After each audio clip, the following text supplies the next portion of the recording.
लोगों को अक्सर ये कन्फ्यूजन हो जाता है जब वो स्क्रीन पर कुछ चीज़ें देखते हैं, जैसे दंगल में आमिर खान ने फातिमा सना शेख के पिता का रोल किया था, और फिर ठग्स ऑफ हिंदुस्तान में दोनों को बिल्कुल अलग रिश्ते में दिखाया गया। लेकिन असलियत यह है कि ये सिर्फ एक्टिंग है। रियल लाइफ में वो न तो बाप बेटी हैं और न ही कोई रोमांटिक कपल। ये सिर्फ फिल्म है और लोग कई बार रील और रियल लाइफ को मिला देते हैं।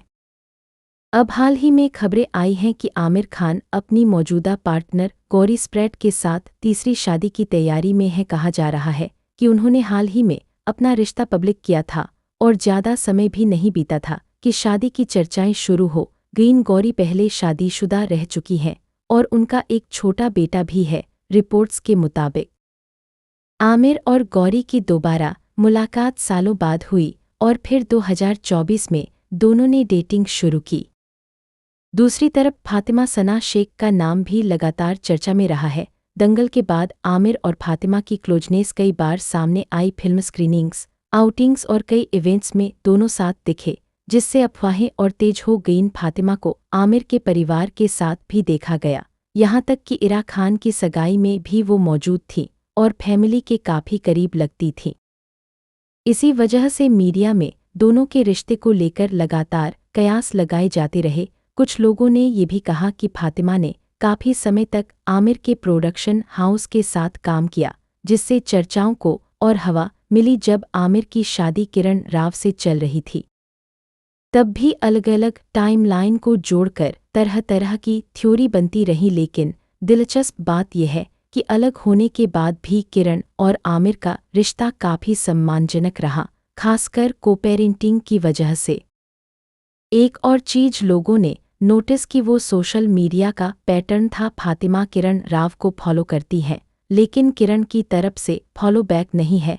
फैंस इसे अपने अपने तरीके से समझते हैं। कोई इसे दूरी मानता है, कोई इसे सामान्य चीज समझता है। साल 2024 के आसपास खबरें आईं कि आमिर और फातिमा के बीच दूरी आ गई है, खासकर जब फातिमा इरा खान की शादी में नजर नहीं आईं और उन्होंने सोशल मीडिया पर भी कोई बधाई पोस्ट नहीं किया।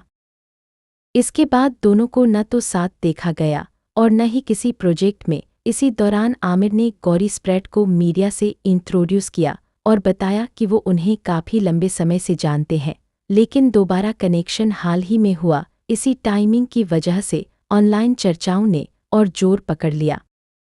उधर फातिमा के कुछ इंटरव्यूज में भी उस समय इमोशनल बातें सामने आईं, जहां उन्होंने प्यार और ब्रेकअप जैसी चीज़ों का जिक्र किया, जिससे लोगों को लगा कि वो किसी पर्सनल फेज से गुजर रही हैं। फिर ध्यान देने वाली बात ये भी रही कि गौरी के साथ रिश्ता पब्लिक करने के बाद आमिर के इंटरव्यूज का अंदाज बदलता दिखा। उन्होंने फातिमा के साथ किसी भी रोमांटिक लिंक को सख्ती से नकारा और यहाँ तक कि कास्टिंग को लेकर ऐसी बातें कहीं जिससे लगा कि वो बस एक ऑप्शन थी, जो कई लोगों को अजीब लगा। कुछ लोगों का मानना है कि ये पब्लिक इमेज को फिर से सेट करने की कोशिश है। पहले से ही दंगल के समय उम्र के फर्क और अफवाहों को लेकर काफ़ी चर्चा हुई थी, तो शायद उसी दबाव का असर बाद में दिखा। लेकिन सच्चाई यह है कि कभी भी किसी ने ऑफिशियली कुछ भी कन्फर्म नहीं किया। अब हालात ऐसे हैं कि लोग बंटे हुए हैं। कुछ मानते हैं कि फातिमा के साथ गलत नैरेटिव बना, तो कुछ इसे सिर्फ अफवाहों का खेल बताते हैं। तो आप इस पूरे मामले पर क्या सोचते हैं?